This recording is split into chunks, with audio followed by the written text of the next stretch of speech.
umwaka gw'2023 urwa gatanu twatu ino program eji enshonga nkuru omuby'obutegyeki omuby'emiturire y'abantu omuby'entasya entunguka ya Uganda nangomwe naheru erizoba ntwenda kwetegereza emirimo y'abanyabutegeki nk'abantu ebigombe by'obutegeki ebakujwekera kandi n'ebiragiro ebikutegeka eby'obutegeki omuyanga. For example nturebe emirimo negenda omu misho emirimo ya General MK Mozikene Rugaba n'omuhabuzi wa presidenti mihigo ey'omutano ntureba presidenti General Museveni ari yakwetorora ihanga lyona aine tuwa omu zone ze 18 z'ihanga aba nup beine entekateka yabo yebayesire kunga tuturukumanya aba FDC bineha yaba bategereze Dr. Besigye ngo arge aheru aba ANT nabo bariyo konka tubuza ekishayi ayiturukuzana eby'obutegeki kiterire. Do we have a leveled playing field? Buri muntu mu Uganda eby'obutegeki nabizana nko kwara kwenda wana okubizana nokuratera biragiro ki ebiragire ebimbuvunurwa bita ahabwa bakubito mu nkwa n'abashimbe kubikuratera no turabe nturebere eby'obutegeki ekireki mpaka shaha 5 z'ikiro. Program Elna Radio 5 chena na mwina katonyizo mushaje ku rugo mutawo rushere omu studios nyino mwami toli nawe John oguni mfenamfe wa NRM nyino mukuru Asimwe Joseph Rubande Nkonji ne secretary wa mobilization nabwa FDC kuruga Kashonji Cyuhura nyino mwami Kakuri Yasin ni media activist kana lya kachiko akakulebuza enkozesa yesende zo muhimu mushoro abwa district ya Kazo akapak nyino mwami alini to Godfrey kumwe mareba flyer yitu Godi hati chitinisa ainecha kada wa man umwami Asimwe Rubande Nkonji niwe umujinyi asset abantu bahenda musyo abarebe ba Sky TV abantu mwene barakutureba ango arumsho kubaramsya amazina Asimwe Joseph Gwenje kandi abinjo bakumanyaka Rubande Nkonji yindaga Kashonji omucyuruhura kandi ndumemba wa FDC ompate ni koranka secretary wa mobilization constituency ya Kashonji kandi nyina ni kwa celebendera uzwechera FDC abamemba wa parliament Kashonji mukaruru apinkubira runaguma abanyakashonji bakinyine mu masiko kakagenda kata akaruru of course no tumanya ukakibwa okarya akabendera akayisindire no konkani ndekateka ngo ubire byo muzakufika John yabuza ngo primary za FDC okasingo John yabuza ngo primary za FDC ukabosingiro ha obone kutware bendera tom FDC ile consensus one ni kwesi banawo twikirizana akario for status ogwanga. Okay, twakwakira kabantu kayimbagera ngo kazo movement ngo karya ibyo kabihurira. Of course she is in politics. Ngo kutajya mu political environment. Ebga mu kebe tukabaramu. Konkat kan tukatwihamaramu. So ebyo ntiza kwantu ongera kushoborera abantu bakasizirizina. Nakidnapingwa karuka kubera shatuterwa. Bande ko munda kabayize ngo kubuzubwa hokwe kambajya ngo kubuzubwa ho kakora plan ngo abayimba kwa sente ngoriye mukikizana ngo bakubuzeho then abahagizeho batakwata mukubi. Of course iyo propaganda ya movement ko kwetwire nekora konka abanyakashonyi bamanyamaza magecabiro kandi ntiyo nimbashoborera nkakwatwa natembo mchoma karuka kubera shatuterwa kandi nitekateka ngo abankwasire nabone bacamenya ba ko bamaze mushangwa gutwara polisi kandi polisi like abo wanyu bakata ho mushangwa disappearance. Of course bakamba manena birende bakamba mamu kwasibwe abakaru kandi shikati tarikisiyo mu Uganda kitwire tuvaho bamanya ngo so reka twete so Asimwe Joseph katwetegereze omugaruka Kashonja ka MP omundebe abingi tingujyango nendebe yanje abesimbira abamani twantumangura asinge either ni honorable habatayewa oine benera ya NRM nari honorable Genensio wabari independent kandi former member of parliament ayabari anyway sitting member of parliament then so awenchi abayimbaronda bakambaronda yo twenture bawungura inkanamba ya kashatu or you are not any near winning. Why? Well, that was your analysis as an individual. Konkana nyinkani wabari mu karuru nkabani ndamu support nkabani zireta so ni uko ine chances nkeza bandi chances zo kusinga nkabanzi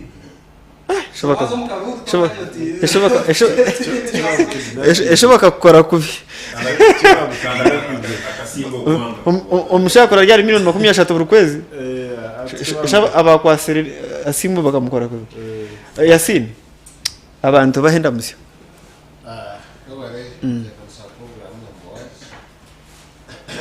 amazina mukakuri Yasin kuko mwahurira media activist by NRM kandi member wa public accounts committee of the district nashimirwa muno kuba hizoberi kandi yabari hizoba ku nichizana shumdini y'Ubusilamu yeah nazo tuwa ni itsibo chit Ramadan cyenda ku 30 so ni tabarisi abona burhanga basise kusiba umwezi wa Ramadan kandi bishaka burhanga bashashure mu kusiba kunda okay yidi yakamburaje district zanje izindi kwebendera ka member wa general assembly that is kazo district era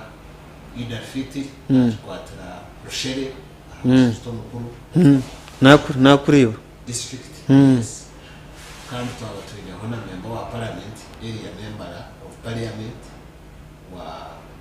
constituency ya Nyabushozi honorable Kajwenge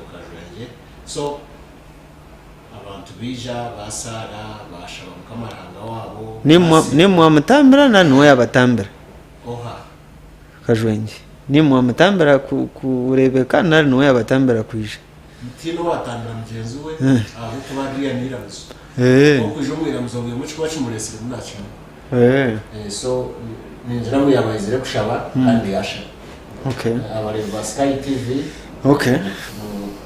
watching so Yasin remember akachiko kapaka kakazo akachikwa kwa marugirije akachikwa ako mukazaho 2022 mwezi kwa mwenda so ndiramo nawo it's 3 years so mwakwasire mwabashuma bakutwara sente za kazo kachikwa kankakora ki katakura musindo gwako akachiko musindo guruho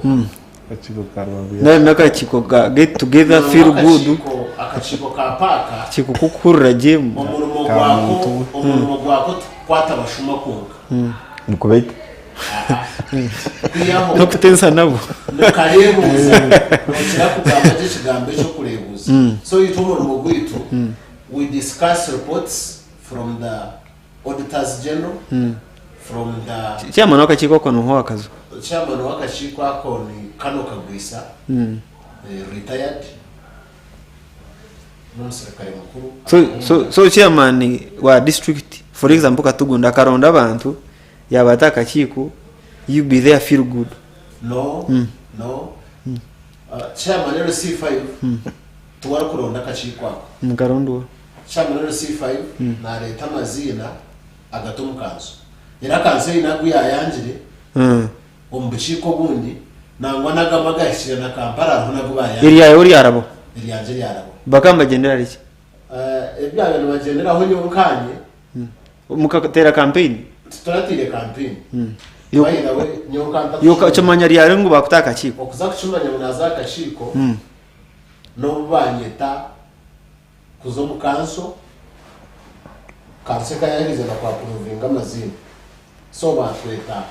kuzaso yaringi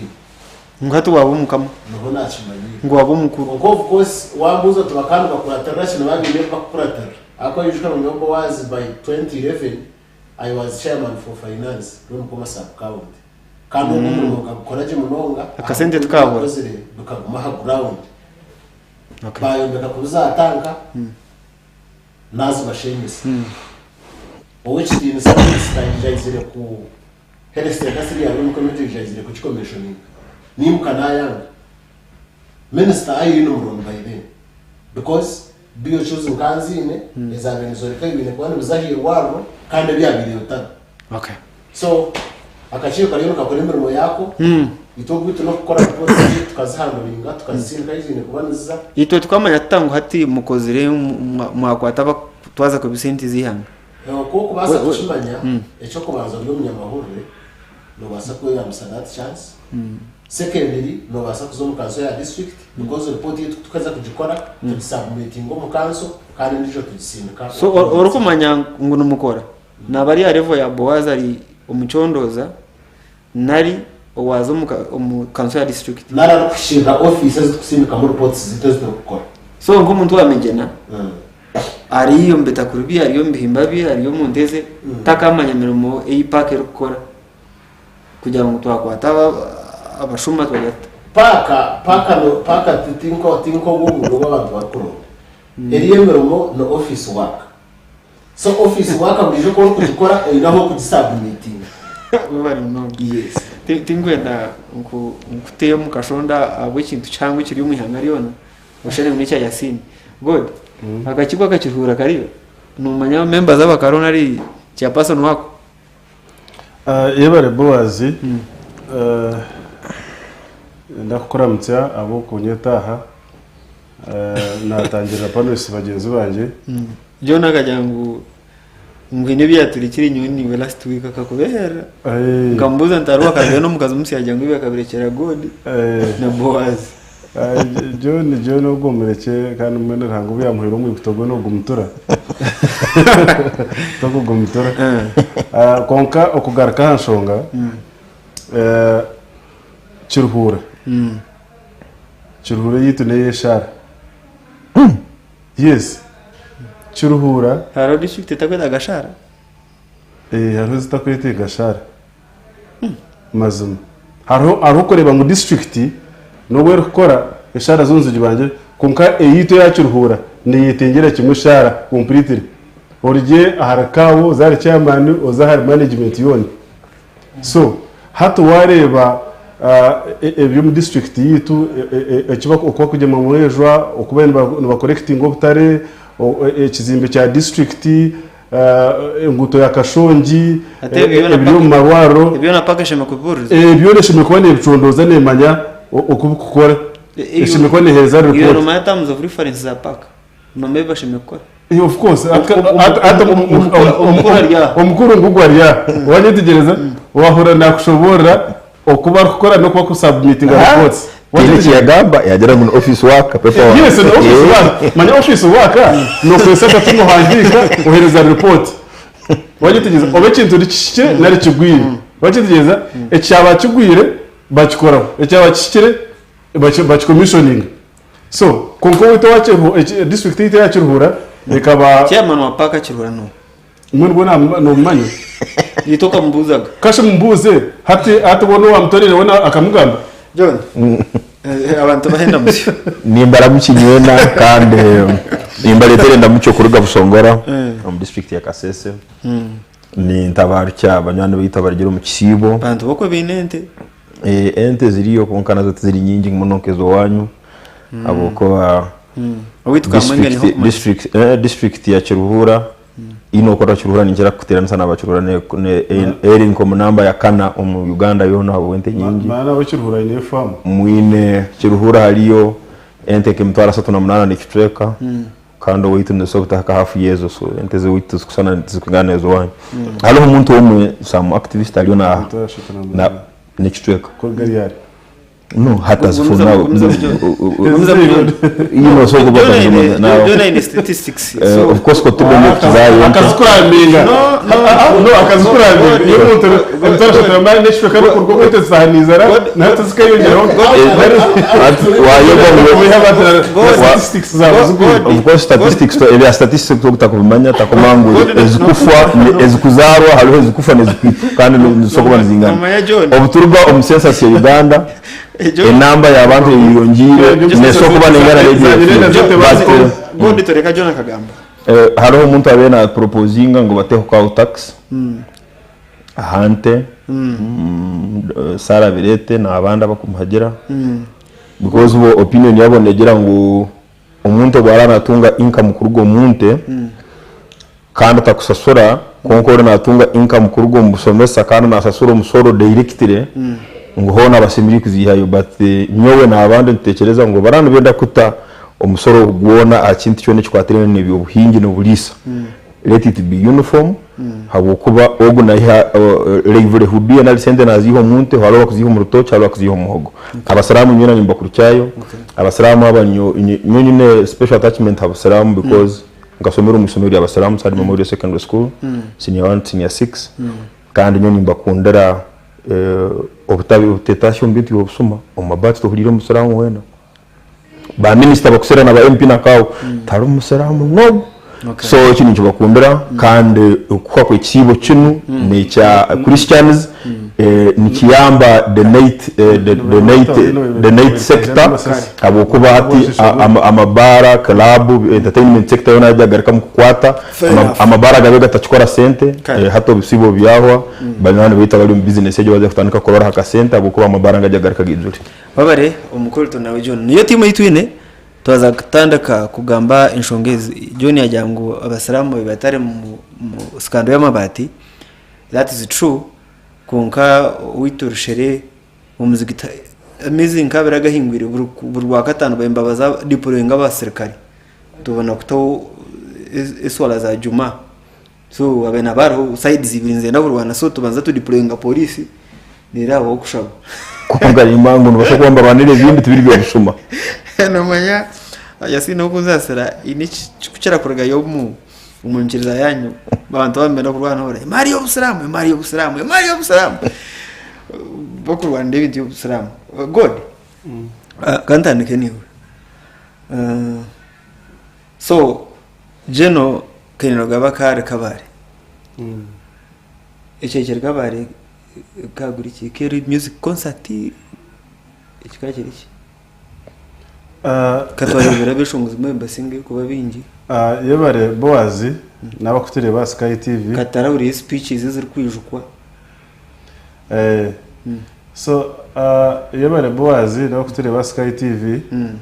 icyari kirikabare bikaba ibintu biro umuri kimwe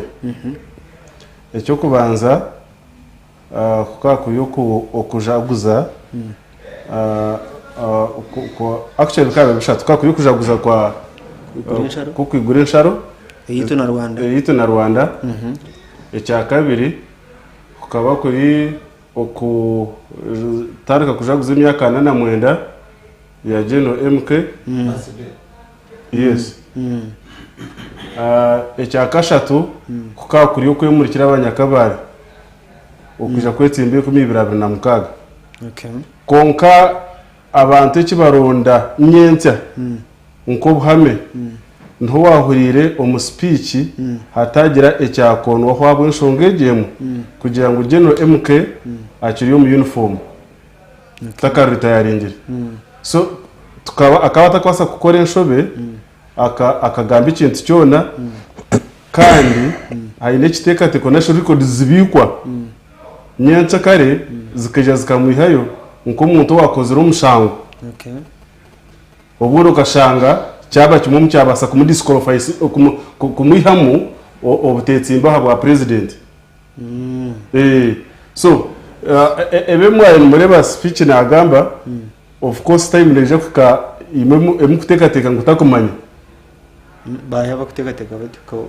abakwana bayinesuru yo kugira ngo agambe umwana mweteka niyo by'abantu barkwetenga obwetengo bw'abantu kugira ngo for instance bodi tingwe njoti emukwetenga abanyarwanda uri mu Uganda nyowe no wakora umunyamahoro nyowe byabe nagamba mbisimire konka nyoni nkirizana nawe ibyagambire byone byo kubuza abantu abakuriye mpuno ono mutima murungi nawe nyonsi I have agreed with him what not about me so konka ubona ko nubuza kufika muno kuteka ngo mwenda ngo atere hwesera agambeho utayimereza kwika neje kuvugambo kandi nakimanya namanya n'ibisasi z'abanyayuganda ebuzo bibiri one so mukana mugira ngo cyaguranye no mwishongozi ngicyo ncyakumanyege ncyakubena tahamani MK barahamwaho kuza abeshongozi mbamwebembera kandi bafundikire mukoro so cyaguranye mukamu disqualify ngo wacu kugira ngo tarakumanya state matters, state policy, state profit kandi mumwebembiza abeshongozi yabare Boaz hato norekize bucyaguranye baramunumbaraki baramun promoter arandikira concept yona ubanagura kari cyaho bane byamagara ehurure yitwa beturumu tuwe head ehurure yitwa beturumu nakoreka enshongisha tezu beturumu wache tugeze kandi uko umuntu promoter yaba nayibembera umukoro nkogo na hatari muzubona ekizibu cyaguranye nahi yatandikire kurga kare na kare ibishongo byose natera ebiri ku raro makaga abantu okubihindura intekateka yo kwirura obwebembezi obwebembezi tutari kumanya naija kubihindura umutuma murungi government ejo nko turi kwenda nyona John ngo owekitesa president Museveni yaba nagarko weru wachitura nihange ndi byawe korire hatagiye cyahindukaho cyaraza kuba abantu so tuturushuwa nande cyaguranye engiri yabe natambuza konka bari taho yitu abatuye tugenda nabo tube tubashujumire actually tube tukoza kucyira munonga ohireho Dr. Kamiliyoni na Bebe Kuru abanda batsigara bona liste beriye kurga umuntu region yitube tutayayire so abantu bagira platform hariya kuza kweshongora abantu abe hariyo na wizo maybe yes tube ntubashujuma bari abantu government abe kumanya tubine honkoje umukwamba government nari okutamuzengirimbi asimu Dr. Besije agarikira umuyanga yagera ngo tabarikirize muhozi kubanwa yagira monopoly kuvuga n'abanyayuganda yagira ati muhozi we naza kuturubata migongo naza kutubita twenda kuvuga n'abanyayuganda Besije abamwe mbawujya ngo kuno kwekangabiriza no kwekaza kaza konga kuza karuka kaho enkumira binagumwe we nacyaguranye bayeta campaign yo kutera ubusefuya abadira ubusefuya bakatakana abantu 200 unabakayika so abantu barihira in opposition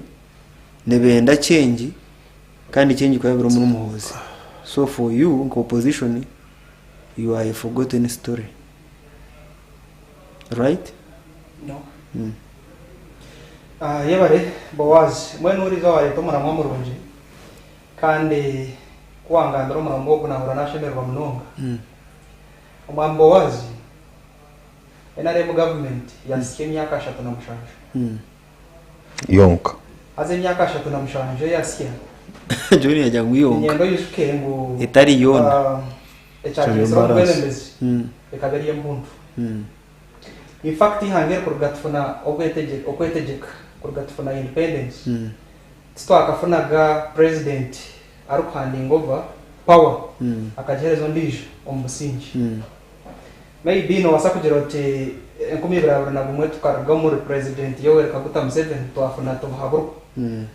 akahinduka izina konka tarahindukire umuntu kandi nane nkora teragize bite terahindukire nabwo ejo General Muhoozi Kainerugaba is a Ugandan but who is still serving army officer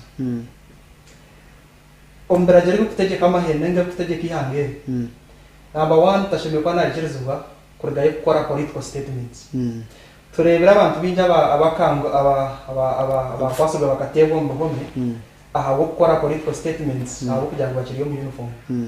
ecyo kureberaho ninka omwami Henry Tumukunde ekbeyo netana akakora statement oda kwinira constitution ya opposing chomke cyo cyamkwatsa cyamutiso mchombe kano kiza message ukuma rwenda cyenda na mwenda kyahandikire bana arutana na nenkora ya movement obwe arukureba yo nerga amaramo yakwatu bamuteko mchombe na nabandi abizira mbakwatu tinyefuza akakwatu so no yebuza omwami Kainerugaba no kugira ngo mutabano wa president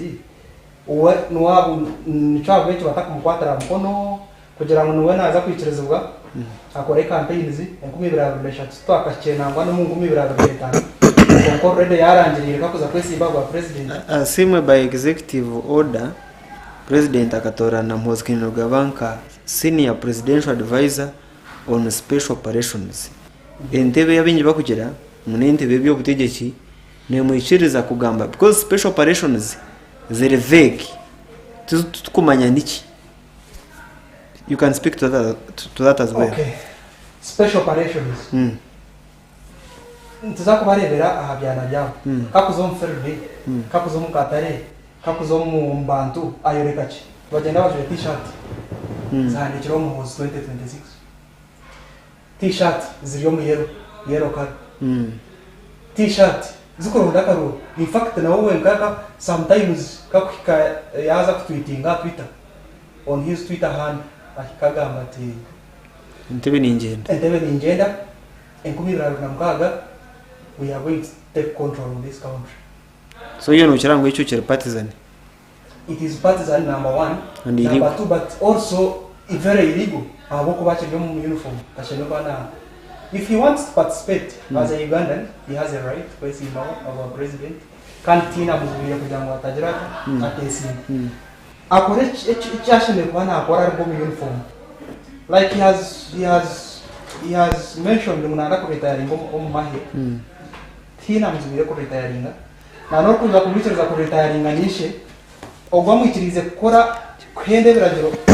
Na mama kwikire kumuya. Amuho mu uniform abunze makore campaign. Otherwise ihangera ayitushire hati.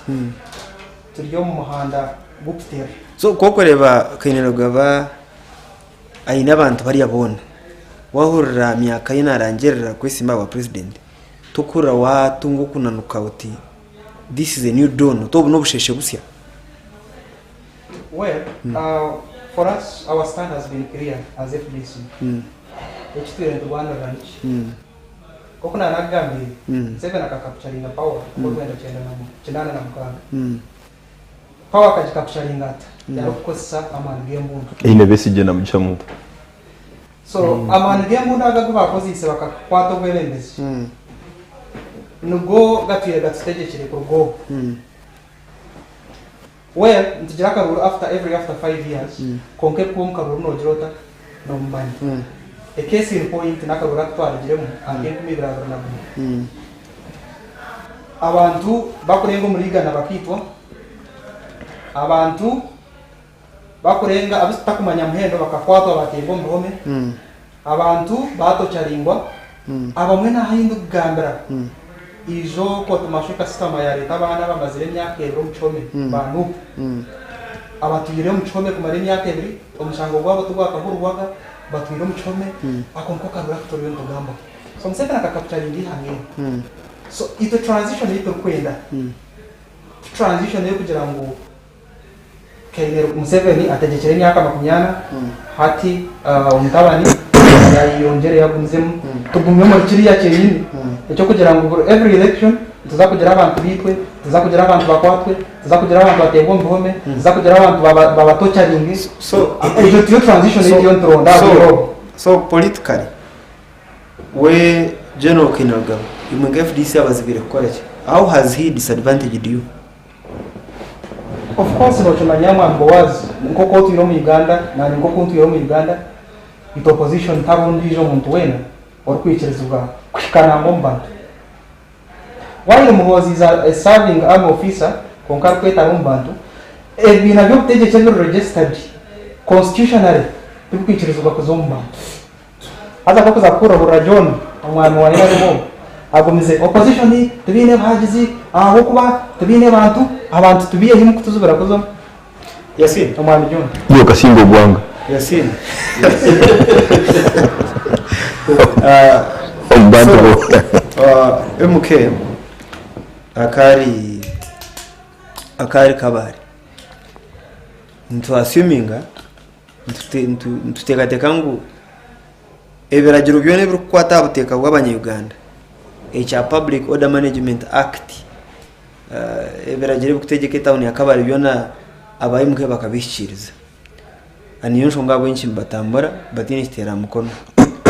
aba nupu aba FDC simple instruction mwe guzara police mbone kutori chiko tuba kuchikora so abe mchomerungi no barakorongoro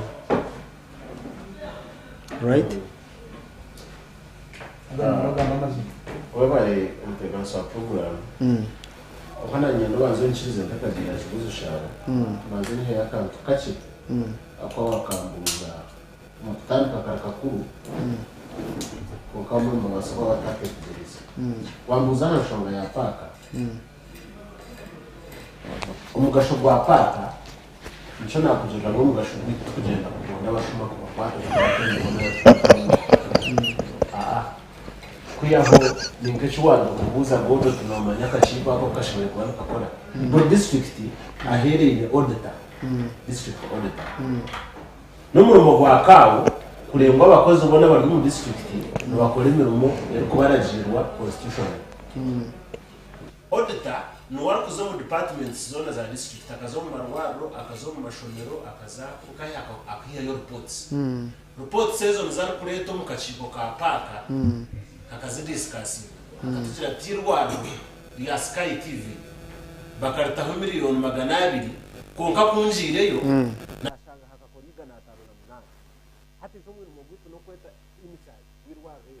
tukambuza sentence kana batuvira ngo zikazira zituna zikaza eyiza katoreka imihanda izagire mutwe kaba satisfy naro tukashanga imihanda taro tukazimusha bakazigara akachiko ka paka nuko kakora katiyo imirimo yawe kandi ngira ngo ngenda kushima akanuka kubisa chairman wa paka abo message nungiye yamusindikira aho kube byaga umwebere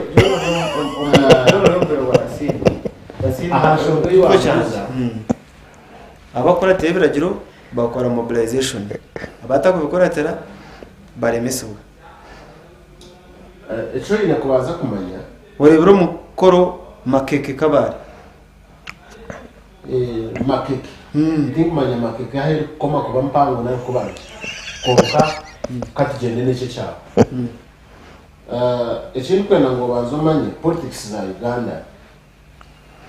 kuzaha Oburinganiza ingira ngo icyo cyo yononguza ha Oburinganiza Oburinganiza utaka bushikireho oyine binte byo ine kubanza wamanyi yo komuni echo kubanza oyine kwano yicereza echa kabiri oyine kuba no yicereza ngwasinga ninga wasinga konka washanga tukine tutakoyicereza mu kabanyarwanda hato wa Roma mu FDC wali yana jamba kanuru bakamuri washanga utakabasizi uwe kakoyicereza mu kabanyo teche kintu nacuvuga hareveji na kisya hareji chandema konka nabivuza kwicereza oyine baragire byo yine kuba ebikuba bishimiye kwa kuratirwa mu kwicereza no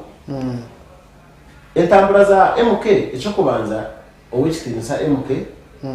no mu Uganda kandi n'umusirikare mukuru mu ihangire abo kumwishereza mbabasa kwa bine biragire barakurata na nabo kuzibiraba babasa kwa bine biragire barakugira bata bakurata barakurata konka kitine kubanza twamanya tukazomana tupate system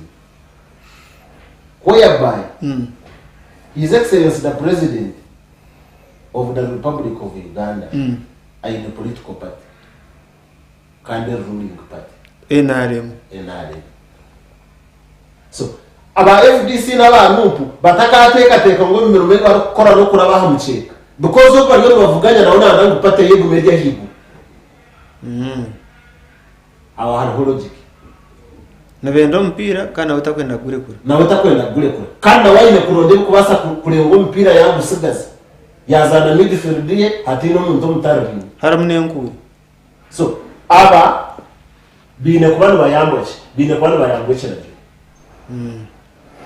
Echaragiro ni kigamba ki aharumara tupate system. Echaragiro kikoze urugo kitebo mu nkora oha. Icyo kibuzo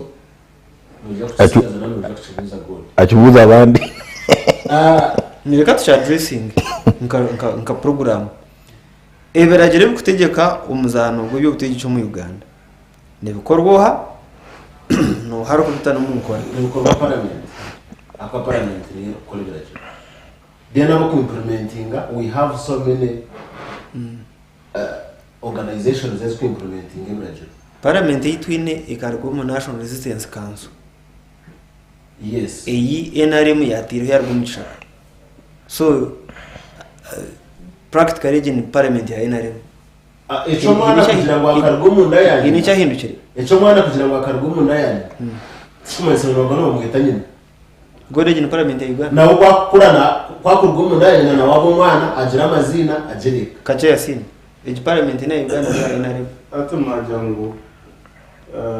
parliament ekarga umuri National Resistance Council ondijo yajango umwana kwakurwa mu nda yanyu atananganyina kuko ari abari umwana woha wanyina nangwa ima opposition bono barebeka kuko hakora umukazi yazara umwana w'ikimuga so twina abana babiri abo umukazi ari yazire National Resistance Council yazire parliament then na opposition nibo bimuga kuko akuzara umwana w'ikimuga ni opposition kasipeze ibakati National Resistance Council yaretswe Dr. Besigye na General Mugisha Muntu so opposition eri nkenturu n'enturu nkebe bakanga bukagenda wagetegeze n'enturu bakavukanga byagenda konka all in all byona byamutuka umwana Museveni yasini de kigaza someone Boaz cha MK yukire burota to huriye mpinduka yija nyo kunchirebere ntukandebere nsi yayubu nempinduka nangwa nyoti nkagirebe nangwa no kuyuguma nako niba kureba gondere ka yasinaga MK na qualifying akwesi mbanga wa president obwire kuba ko wazize guta bwashire bwashire konke kintu kwenda ngo tubanze tumanye MK we ayizire bwire kikanda yesuye tindi mugambizi wa MK nkagode ayizire hati ayizire kucungura ihangiri second liberation na mwihanga ryo turashunguye because to the president atoguna Aaron no hwakize Israel kanani ni Joshua na Aaron Joshua hatoguna Joshua byo ninjira ko nwara kukumanya mnonga nyote ni mugambizi wa MK konkani nkora analysis yanjye ko MK no munyeto Miaka 5 anana mwendo Kumerekea sinaga MK emyaka yangu na weve ayizire mu yusu mnongo na Bobo Wine na wakize mu yusu mnongo aho agatire logical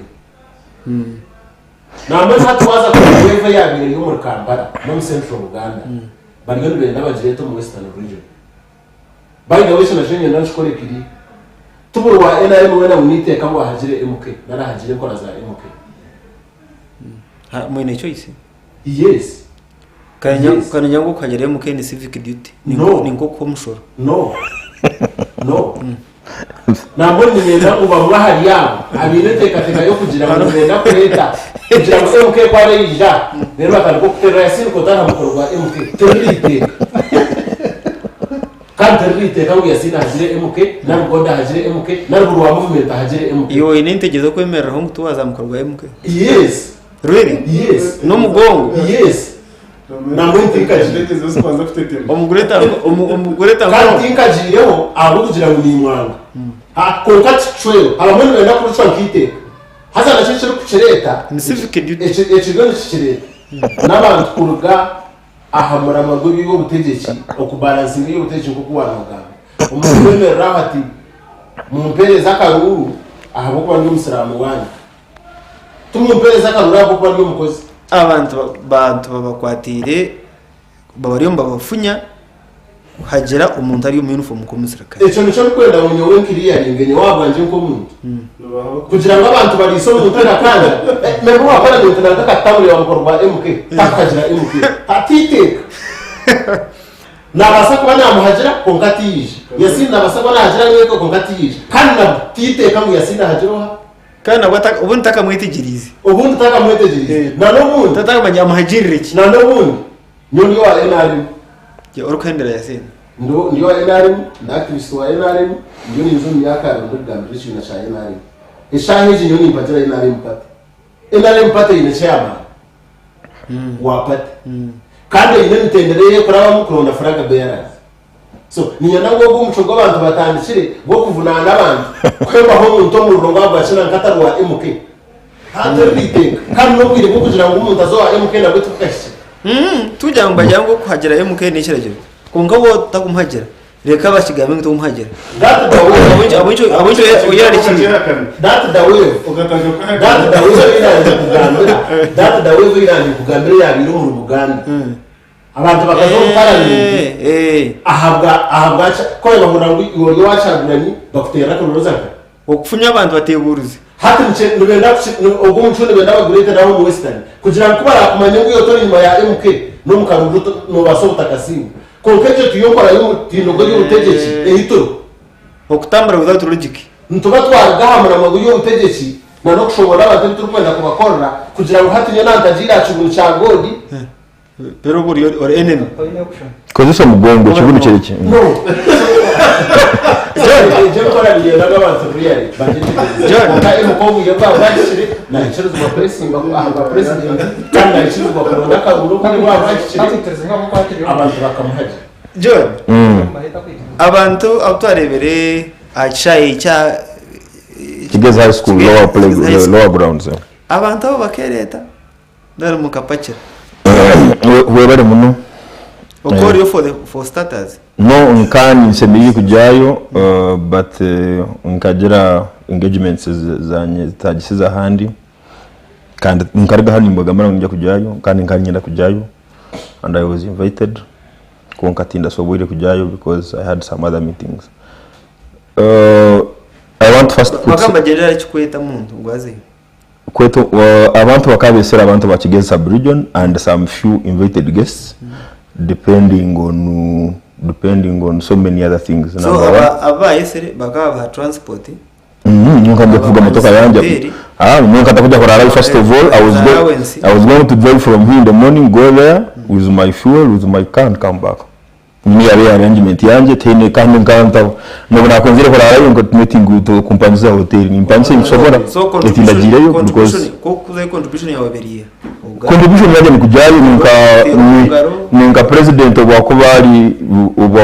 cyuruhura nkavuga muto kanje nkajyayo hamukuru nkastama nkahura nkargaye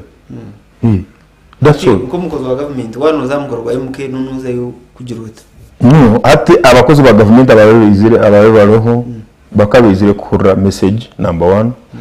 number 2 obukuru wecherecho the message was Uganda and Rwanda are brothers. What was the main takeaway? The main takeaway kali Uganda na Rwanda ni brothers and sisters. Biggest message ya MK ya heire no abandi bagenda batamu baroha buntu buke hena yaburize ngo abakigamu muri empunu abantu bakitwara akandi bya nabuza muri ya TikTok. Now konka kagera we need a borderless Africa. Twenda Africa teenager border Africa attainment saro tukunyetagisa visa kuruga hano kujya South Africa tukunye umukutekereza ko tukwetagisa visa kuruga hano kujya Kongo. I think he's right in that aspect. So but most importantly twine kutegereza habintu bibishi Kongashe was he sincere and practical wajya ngo twetaga Ansharon ka Africa MK yarukagera abahekera aba M23 kutabangura Kongo. MK yarukagera abahekera abatigurayi okutabangura Ethiopia and now twatwine bajeta proliferation okutambara kwa armed groups kwa conflict then ndujara to sindi. Number 1 I think I want to know General Mose Kainerugaba tinkutekereza ngo nahagira M23 okutabangura obusinge bwa Kongo. MK nagira tensonga ya M23 does not need military intervention, political intervention kandi nenda kugaho hataho nawa yagira atumubataburi ensonga za Tigre the same thing nagira these are our brothers, please devise means of talking to them nyingira ngo ngo general mo yandikire kitabu. These are tribal militia groups. Internal issues and I think we will let omuramo hano tusobora kudiscussinga those armed militias across the continent based on ethnicity. Sudan had the RSF based on ethnicity. Something the biggest one based on ethnicity. No, based on ethnicity from one to another. I think ADF ethnic background ya yoneha kana one ethnic which ethnic grouping. No, isn't an income. No, you're quick example because they have around over 20 here. So, but back to the point number one, General MK, obu agamba constitution Rwanda nkonji. Tingumana Rwanda nkonji na nkonji ni ya mbanduzi. Hati nienda kuanza kumugambira ngu on UPDF Act ya 2007 halimo chinde chwakweta secondment. Secondment section major I've just forgotten. I think it's not 39 negamba drunkenness. There is, if it's not 41 it's 40 something. Negamba kuboba dute yawe osinzire emisango basokutwera uri uniform or dute. But I think the one of secondment any officer or militant can be seconded to any institution of government. Nichimanisa omusirikare mwasokutwa minister. Now at the point abakuchera minister no discharging emurimo yawe nka minister. Omusirikare mwasokuba ambassador nga ambassador wa South Sudan hati omusirikare he has not retired. Brigadier General Ronnie Bali. Omusirikare mwasokuta munadizi. Tekuja kubuza nkandi ko omusirikare munadizi nokora wiki. Omusirikare mwasokuja hakale tukatule General Keta ali mu bya disaster. Omusirikare mwasokuba PS. Now ambassador na akora politics na atakora politics. Because ambassador foreign policy is a political policy. It is designed in the manifesto msibiri kujira na political foreign policy. An ambassador is the chief implementer of that foreign, actually the second chief because the chief implementer is the president. Minister kubonta on ministry nke ya agriculture kandi okaga ondi musirikali kandi okagamba parish development model which was one of the key areas za NRM manifesto. The minister, am I implementing an NRM manifesto or not? I'm implementing it. I am General Katumba Wamala serving. Konka nitugamba a issue ya road infrastructure kandi NRM manifesto. So president zero kandi na that same section negamba ngu omuntu ogu owakuba seconded tartunga musara kurugo mu UPDF as long as musara hayaba seconded nuguchera ogwa UPDF. What does that mean? Nchimanisa General Mhozi Kenergaba.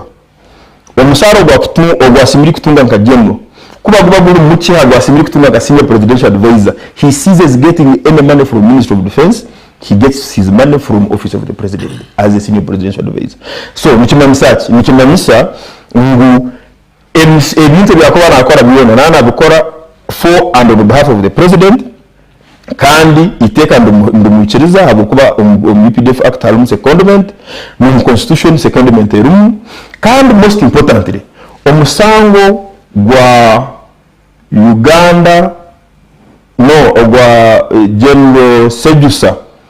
versus Attorney General I think na General Kotumashwa. Sejusa through his lawyer Elias Rukwago owari hatsazuru vice president wa FDC wa Central akagira ngu omuntu kuba obonyireho ebintu byanje nkagenera ebishimiri kuba entitlements zanje omuri ebyo omusara emotoka ya mahe na escorts abasirikare automatically I cease being a member of the UPDF. Constructive discharge. Yes, nuko bageseri. Wait a moment. Constitutional court yikiraniza nawe. Omusango gwamwe is yikiraniza nawe kandi actually no sotumwe yasomera na judgment akalkeneska kuri the late may his soul rest in peace. Now, hatu kigari cyane. Uzicho ngo arataringe last year omusango gukatwibwa around 2018. Kuba omusara guba bunyiheweho na motoka nikiba kimanyisa ngo ya munoronga a member of the UPDF. Rwanda Ngongi are sure where Muhozi draws his salary from? No. If we just wait a moment. Autakarigero. No Sejusa kuyatungire ruringi. Yari kugira ngo umuntu yari umuserekari. Mukamwiha umusharago. Mukamwiha alawe. Entitlements of the general. Mukamwihaho abaserekari. Numwana mumanyisa ngo tumwachi mwenda mwe. Sejusa mukamureka yahumura. Aha. Abonje mwahakanise ruringi ya koti. No tubarahakanise actually. Mutachallengingire. No tubarahakanise. Mu supreme court konga mutakozere koti yashabira. No koti terahire temurain because government na atona general na UPDF na general court nasho tubarabipiringire court teragizire ngo therefore discharge him tomorrow. Ekadira ngo kuba mbande mukozi wa hands just briefly kuba mbande mukozi wa sky that ruling means ngo kuba mbande mukozi wa sky mukangira ngo borano byo mu field otagenda na kamera yitu motoka yitu twara abandi takutwara inje marisa ngo mutime kujya kusaka makuru agarushere tingumu. So the judgment ejo na ruling ejo kane manisa muharoho na constructive discharge now hacha MK. I am not saying hataho atone general umuntu mugwe kuri yo kwabara government abarajo. Yes. Hata government akajabarashye kana kagira ko kote shikire kote gushikire bakora process eyo kumuririzinga because to some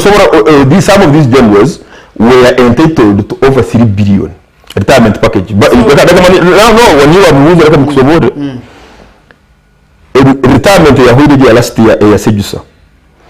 hakalu generals asatu na musanzu. So if you get an average of 2 billion per general, you are having close to 70 billion. You need 70 billion take home. You need 37 cars for these generals because on retirement as general motoka, you can only discharge them when there is availability of funds and that must be budgeted for. So government ekiraniza na constitutional court ohiremo ekarinda okuba kwa sente abantu bari kubarikora. Ahiya kundiri. But Babyo nyara kirere kinare cyayimuke. Bari cyayimuka no kuchikaho. Ninyanda kwetegereza. So omisho ga UPDF Act nikimanyisa cyo musirikare yo uniform yajya bunanda kwesimba ahande bego embezi omisho ga UPDF Act omisho ga UPDF Act and on top of that ntwasa korwa ndizo musirikare atari general MK webale muno omisho ga UPDF Act na constitution because constitution is more supreme than the UPDF Act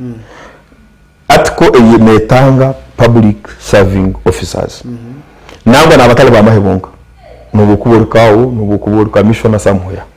nebatanga hakigambo kiri specific and aligned partisan politics negarke ya outlining ebintu bina the problem ebintu bino babugamba ebintu bibigamba ebyo kodagamba people whoever touches about this issue they talk about them in general terms. Number one ebirangu omuntu ugu tar supportinga candidate wena atakarize injiri negamba omuntu ya candidate wena ni uweka kwesa cyane cyoromo omuntu ugu tarikirizwa kwesimba betaka ebiro cyenda tarikirizwa kuba nominated 90 days before resignation. Ekyakashatu tarikirizwa at fundinga campaign ezo omuntu wena na political party wena. Ekyakana taretamu colors na logos na symbols za any political party kandi tari belonging to any political affiliation or structure za ebyo tayime general Muhozi tayime mugiye cyona na kimwe cyonke cyakakoze now hata Muhozi ikindi ni ngugambera he is not privy, I'm not privy. Umusara wa senior presidential advisor in special operations ngusoko bana gukira ogwa general therefore he does not receive any money from the EPDF. Motoka za kugendera mu nozora tuzirira EPDF UGC za state house zo muri mugo gwa presidential advisor so then helicopter kandi no helicopter ya money ya ba aviation Ogo Marasha is actually the Ugandan by the way for information. Is ba aviation. It's nektwara muntu wena as long as you have the money. Nektwara barhamo na nyoni nyenda mundanja kora mkoro wanjo kasisi ndani kipandisa. Ni ba aviation. It's a private company. Good. Abantu abaye bari mu cyayi kabare. Ejo rare aba bantu bakabari organic bakerete. Yebaye. icyo kubanza cyabibona ukareba ishani ari kuwevinga umuntu bajwe ngo tuhatara mbantu then tujitara abantu mu cyayi iyo bishani bino kabireba ibishani bino kabireba actually nkari yo kuzana nani konka nomanya uzobe ibiro bire nyuma ko naberindi and by the way niba no shobora gukanya abo magara konka bya ibigendo mu misho nkari monitoring so kafero kafero w'ikinyuma nabwo cyabeyeho nkabandi nacyo umuspirit ntabwo icyo ibyabeyo umucishayi nicyo dukunda kugambira ntabwo nito tutashanga hakatwire kunashanga hakatwire naiza gente ibi byo movement mutabirito mu MK biyashe ibyo kushombagira abantu na John mugambire structures that I deliberately refuse to join the MK structures. I love him, I support him, and I will support him when time comes. Now, emizano atwareba oyosere na shisha movement nkabarama musase niza gambe yako n'umwaka umbingo mu MK ni ndaho mukani ntaha ari no kubingasha kasha abo bakorera ko kunsiza abakumwiba batandikira obashiftinga polisi bakaze ngebyatubiro ho butwa tukiri umunaka abakoshwere kaze ngo butwa tukiri mu FDC obutwa tamugisha mu ntakazo ngo washobora mu FDC habo group yabereye mu kuri wa message asaide ya message hako kahanda akana hariyabaje nabo bakata pressure muntu ngo washobora kuyashoboye bamwerundere finally honesty ecyamushobize tiyakikora now hatuturetsere muhoze ntfa ngo movement tukurebe hagarebe byo movement ebi byaba John timwa isabye ko muntu konka uje ngo ari mu department yejo oye cyangwa ubona kabana Ndi mu department agomza mugora now ebi byo kushombagira abantu ubutahereza president n'ipoteshyire abantu ngo bakereta ndigaho bakereta kare abateri hariya za basi Kampala aba baharantuye ruguru aba batero mu kiruhuro mu rukihura aba imbara bakari bashombagira nyonka ngatungaho abayene betombuita wanyuma y'umukorokorwa kukingwa abanagire Kampala abanagire kabana yasini nakunde bisisikeye hati yasemerwa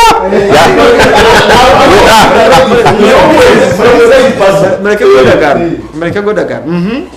so abamwe bataka batareka kutaka base zabaretsere ba driver batareka kuboroga ngo tukubasa kubatwara muturaganise miliyoni 2 n'icweka tukarebera hona 10 wanyitiza atsinti mbura basi mukungero mbase wachitegereza eje mizano ya movement ibo ukubera biba umu 7 timu ya MK ataje kwiwo mutabani kashi barebere polisi hatu muzari naza ko risizete zero wachitora na chishoza mbere polisi za shifting abashuma bajye bekanya ngo akatogukazi ya aho kwere befere hakazana hatire baza na tokureba MK na material presidential material nungi konka abashuma hatu kugira ngo shahije bayindi bamusharaho takwija kureba bizu by'abantu aho batandikira already nabatina kubuza accountability ya sentes ezikubanze transporting abantu ziraza zikora ki now hatubuze bwabo nko bwatandika kuri bara maiserena rem akagitata ikari hati unoje mbona oyemera mu kamparote ndio ayena urebe ishobora kureba combat iyo cyabana wenda ari mu kampana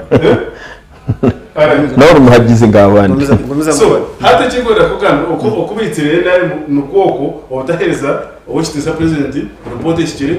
obutadressinga ebizo by'abantu services amarwara amashomero enguto obutakora mobilization yenyine ishikire kuyo target yabo no kubeherana no kubiha no kwikanga sente just ngo bakumirire bagenzi babo batakatunga opportunity yo ku accessinga S1 ye sente y'igizeki nare kikaputye sente y'igizeki ashikiri ngenda ku supplement na kagod Boaz Tumwesigye just 1 minute kadebe mwenko kwa kigamba yes hati I think God ina hashikiri strategists na handlers ba General MK bene bintu bingi I think they will learn along the way because 3 days before the cover function nubo bonka babene ba postinga rooms kabale ziri fully booked. So room kabale kuba fully booked nchumanyisa mutali muntu wa kabale kuko muntu wa kabale takutajisa kubookinga room 3 days before the function hata logically no wamanyisa abantu basombere. How do you say rooms are fully booked? Number 2, borders as Arjire Kampala is kind of so kujenda in bits. We were out here in town here 400 to 500 of them bali bavuga around bona bagendera hantam and all of them going to Kampala 500 motorcycles. You can arrange them, they go in bits because tokuja kutono hand hora Arabia nalo bundu bagende ichiro. I think the handlers pichimaganana over 400 bakaba bigire Kampala kandi behikiro bagire t-shirt zabo baka abagarza no bantu barga kabari still bakaraba hano one from Kampala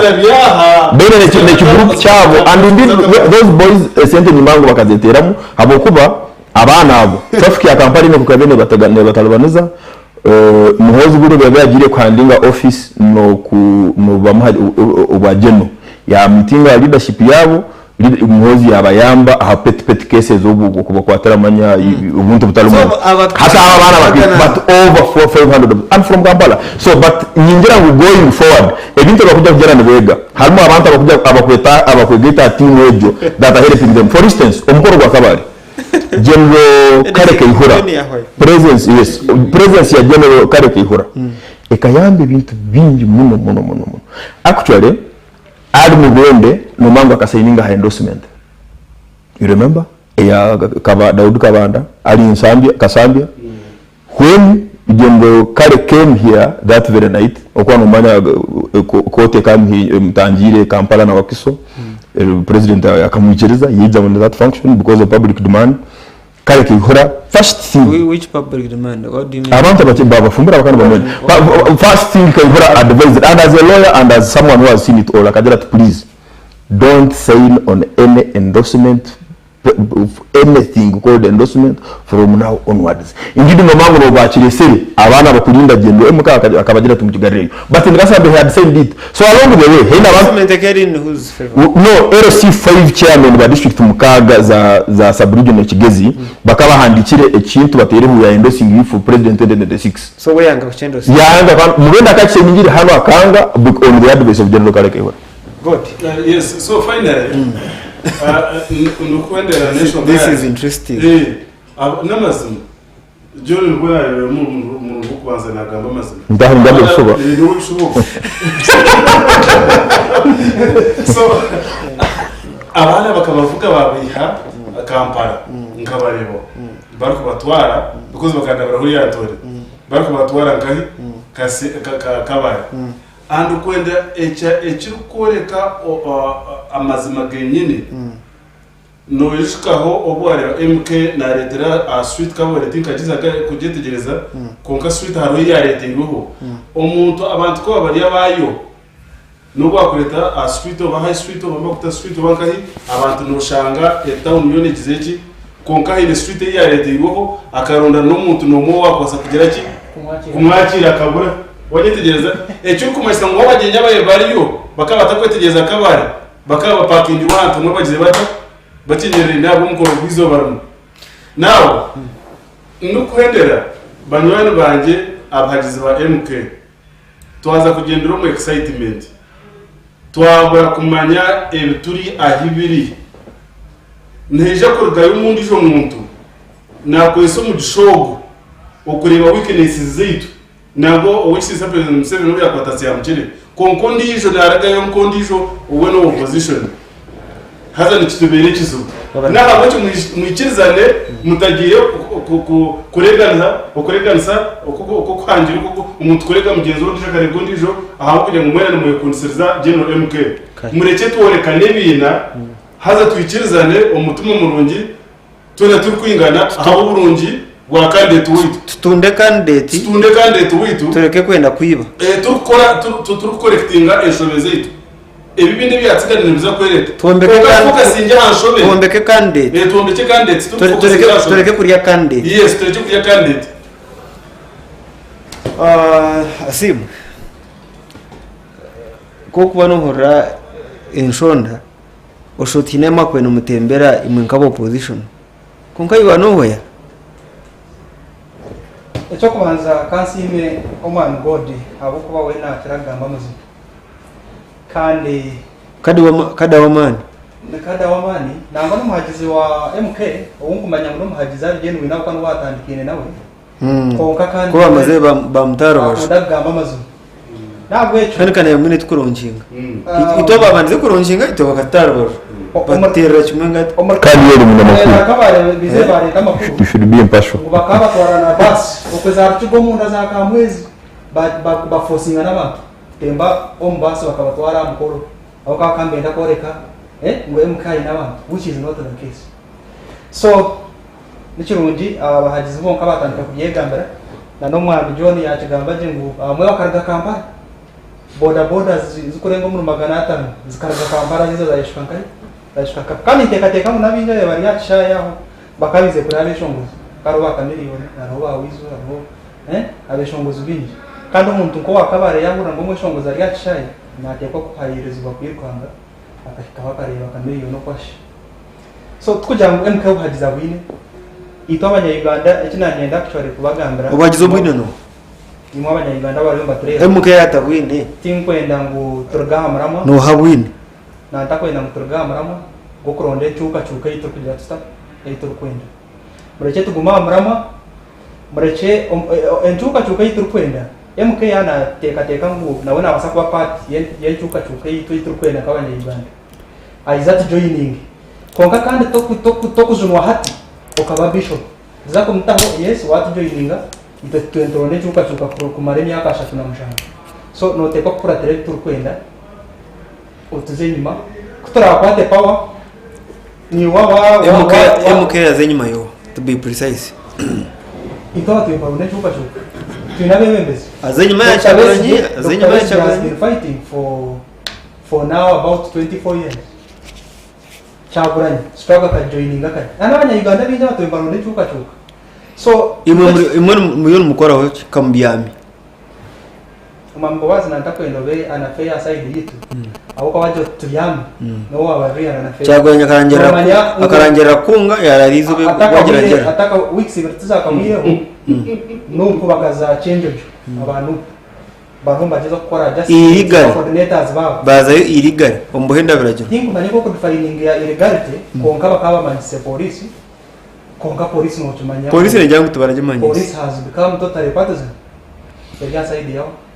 ya Mr. Museveni na family senior commissioner of police afande Fred Nanga kajarango party zezini kainarem zonzi shaborusa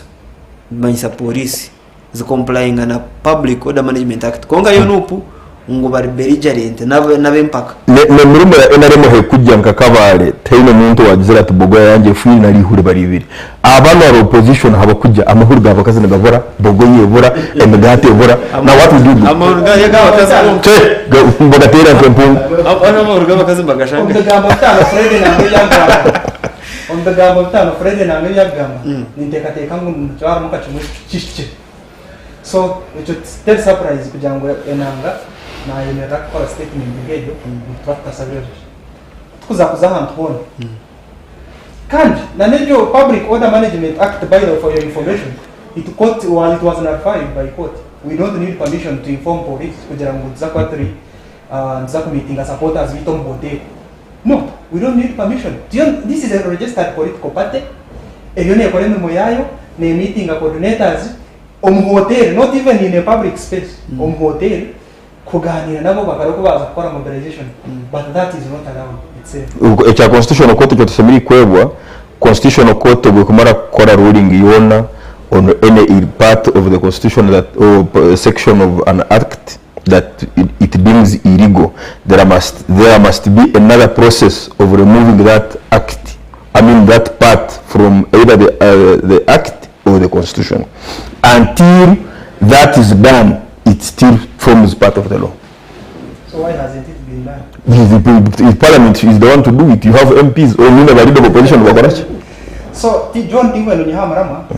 na ndoni ngeza kushobora yo mwambo wazi ngo embere iturumu ko murango kwa reterizo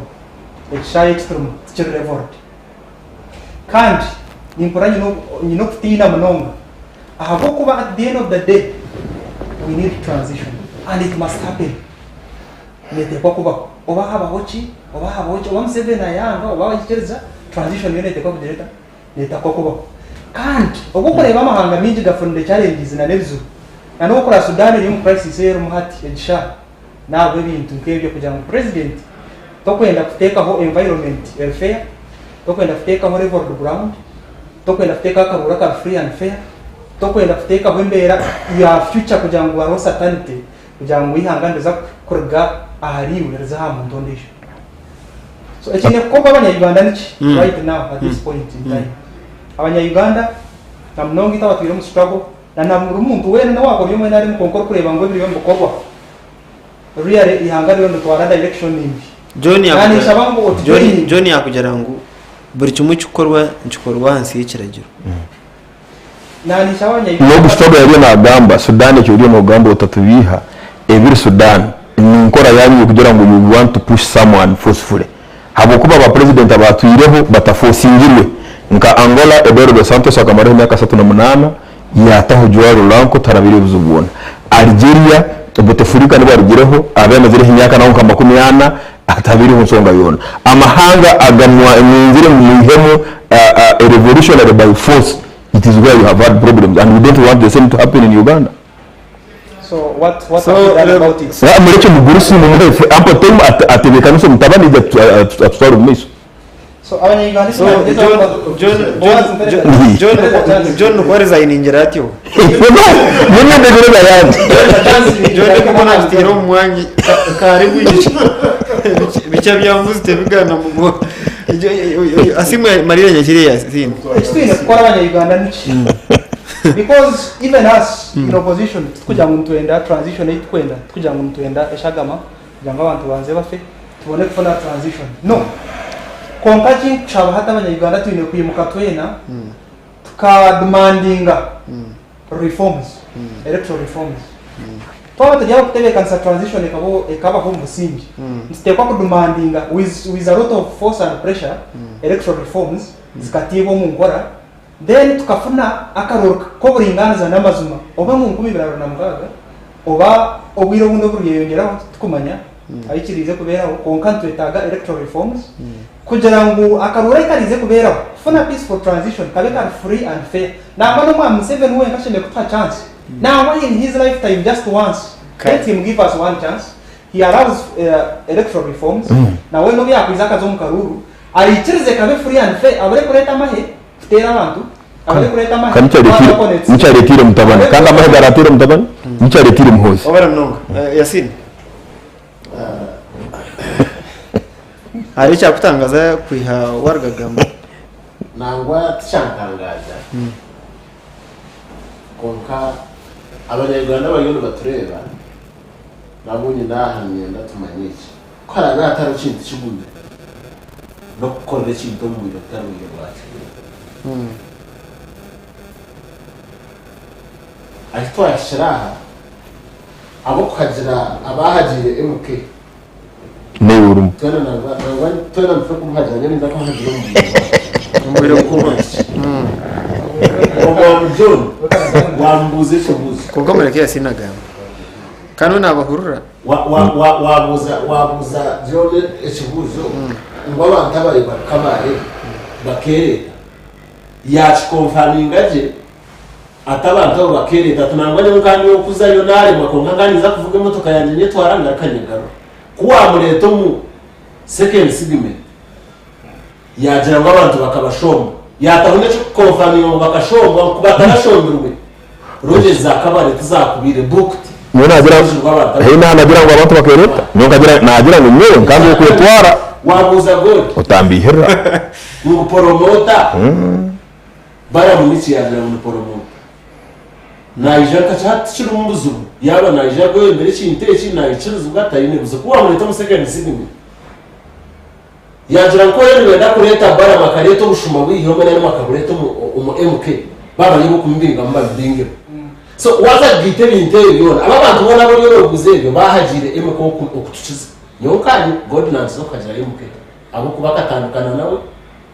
kana hatu na buri yatandukana nuko twaronshingire kunara abatakutwenda mu kintu ekigyo kiretebyo nanye naho namo umwambo waje kigyo kiretebyo buri kintu kintu wiyubaka abo batwaza kuzahamaza godi yagamba hakigambo kimwe cyabashuma kwija kwagira umuntu bakwenda kumuri yagira ngo baririsha n'umwana bakabanzisha bamurya ngo hatu bari yamwana na benda kumuri bariyomba popona batanje kumkwate biteke aha bakino kandi yanakigambo no MK ninja ko muhajira ubwira ko burayi konka yabe ekiri pressure je no hati aba bamweturira yababeshera yababaramu nabandi abundebere kabara noti muza ko muhajira abone kuri imwe aha gwensho kunda abeninza kukagira MK wa president which things ninza kumuhajira nubagira ngo atakoze statements z'ubutegetsi ni muhajira atanta kahurire statements z'iswatene y'ubutegetsi byakuza kunyebendera hapa atakabishobora hapa atakwizoka bigamba ikintu kimwe icya kabiri kugiva mugambiro tutanka kwindura umutima mpora okwindura umutima banyana bwe twazaho mu rubugo mwani yobano hajira wotegeze ikirango icyango omwambo waze shinashenye ndoshimanye waza mu rubuga bakata yibaro kazina wenka tina kwasa kugira ngo wazinaje ninga wazinako because you are alone hapa yo tingu mayabanda ukwenda kwija ballot paper 2026 haba ija ballot paper numero kwija ku homu ntonshimire kubani so for now MK ari inoze nawenga of course yes because it's not the time this is not the real time itakora kintu ebintora tegamba ntwenda tuyanalizinge na ubundi kwakuze naje abandi batina so he has distinguished himself as the best dancer kongata rero shobezi byo zikorwa bahagize yashobo wazirebezo bayegamba eze kigoni kizireta no kugira ngo bwiyebwe kintu tukazire ruta tukashye konka emukobwi yo bwashika na qualifying bakwesimba kandi aje kwesimba ntuje kumuhajira kurigira abara bayisimbire nabo ntuje kubata makajegera tubashujume yizo no mpate yiti ya NRM of course nije kubahukura na fraga beya ntumuronda ntumutorana okutaka bahoga kutwire no kuba kiza kwiterezo kwecho of course yes aho pate twire nechiko mwakwenda record so bakachikora rya but we have been here too long really ukubogira ngo pate tuone chikora really it's a mockery on our stature so nyoma bwali ni nshirezana no mwana gode chi yagamba reka tuhagira abantu abigendero yasine babuza obuto bantu kwa surprise Museveni ebendera kwesimba wa president abasingiro ogwa Krista kasingo gwanga Museveni kasingo nawe ni manyango mulijo members ba SEC na NEC ejindro mu Museveni batiko baronda fraga beara baronda shabano wapate then tucheza number of delegates conference omulimo gwa actually is not vested in them. The party constitution is very clear. Delegates conference ni kuzinga chama ni kuzinga na flag bearer baronda bambezwa wapata abona buri muntu bamwesimbiro konka entebe ya kigongo entebe ya General Museveni unatache tine obabebe simbira abandi bagomishaka nabasa kubatiro rugayo hatino rije yo kwesimba noza kujya mu muntu hatino warga yo kwesimba tena karga captain maguru yo noza kumujere mama kwa banyo kurugayo na no kwemera n'ibintu bibi kuranje na no kwesimba na no kwesimba n'ibintu bibi bitakushaka umuntu arasa kurugaya aranje barebe interest na kwesimba konka buri kwesimba aha besho ngeze zitaro zimwe na zimwe mbasa kushaka mukone kuburure mbasa kushaka kweta tsere kuburure babasa kwishintorye abantu babagambira umuntu kwesimba chairman wa NRM mtango ko kandi ninjira mu babenda tabiza kuchandika ninjira ngo ngiye byo no Boaz young generation abari yaheruka bakutureba na naba abatusizo mu myaka reka tu supporting abantu aba ideas zabo reka tu supporting abantu abawe kugira ngo hati kare bihije god na abo mutawo motoka zirge kabare zirge mu buryo zumukuratere rero mutwenda tukuratere echo let us support ideas. But you see yasine chokwebwa politics is perception. Politics is perception. Politics kuba chabikiri cha ideas 2016 the late General Beno Noveraro we have neja kwa president. To you to any sober minded person including yourself. Why? Because parish model milioni muloncinga hatu wakajusomere karate kare no debate eyo I am just telling you that his manifesto was issue based. Abantu tarabiri na wakasatu, tarabiri na wakana, tarabiri na wakatano. Now Muhoozi tashobora kuija kwenda kama president 2026 akatandika 2025 after the roadmap. It will be madness really. How you come out abantu bakubuza who are you, where are you coming from? Abantu basimiri kuba bine ekiba kumanyaho. No bokorera hata kayuruka hati jakasala hano. Abakalimu abali mu government no bakora commissioners what nibaba liyo mbagira ondabanga neje harufu agire cyakora bakigira ishomerero bakombeka agire butumwa betindikayo because abantu nibenda okumwebembezi obanye cyo bakumanyaho konki kugira ngo ubikandinde roadmap electoral commission yabaka mu bagitayo our pick nomination forms am here moja kuendera oringa Nancy Karembe na Katumba Oye. So I think General Muhoozi chakora to acclimatize himself with the entire country okumuvinga okora structures obwaraba serious na endo wa president ashira 100% na hata cheriwe because okwende entebe ogwa akana endo wa kansara. Yes, ni initial ndagamba. Yes, you nagera kumubuza ubina na watu chobora. Obwa kansara zao maziri. Obwa beno endo wa kansara yasini. Okay, Simba after the roadmap was issued. Mazima kwa tugamba mazima. Ikintu kwenda kubuza. No supporting kugira ngo no supporting kugira ngo umuntu yarahire shahidi akashita mu mbambo aparane. Warikwenda kwesima next time watatu kuronda karu. Kandi kino songa. Nico no. Na ayo muriki. Ibyo barakugamba batandika no ba maintaining abuguma. That's a different topic. Tuna bakanditsa n'abaresibire mu karu. He has ever stood in an election. Ogo katandika kugamba hago naenda kwesimba Kashonji 2016. I remember very well. Ngani njya naho radio zitalizimurazumu. Ati ndio ati niyo rubande nkonje ati Kashonji ati nizire kwacungura uko. Am I lying sebo? But I was doing it legal. Very good. No, that was granted. Ekindi ni manisa. Time obiro kwiziramu mu mata to kuruga from nowhere.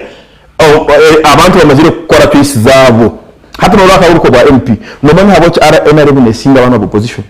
NRM kikusingira number 1 abantu babanza baje mu first phase ya primaries. Omuntu amanya ati nyewe ndo haba tutayebwa nyewe ndo Wilson Kazwenje nyewe ndo Meya Kachebezi. Hata hakija kuiza kakuru owa plan mungi omuntu amazire enye nkondeye amazire kujya nkondeye hata kakuru achize ile plan mungi omuntu ayibuza hati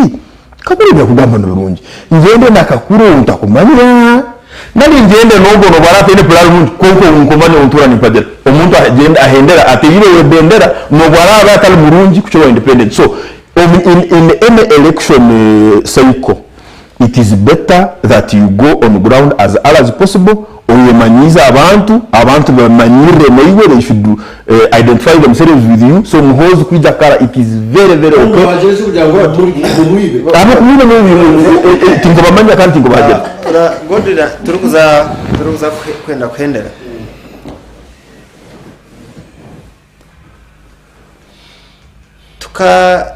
Tukagera ngo igende mukora se mu Uganda ngo system zinazokora ebrajone bakora because General Kenero Gaba uri umusirikare warukore byona abantu bamutera hensobo na munonga abrajiro kongo bwabana ba General tunga enyonyozi n'amabega umukoro ukebembero wa General Salim Sare owahumwira mahe kandi akajura imyenda y'abantu babutosha atari ame commander General Mbadi atari commander maybe land forces why ni family affair Eba Boaz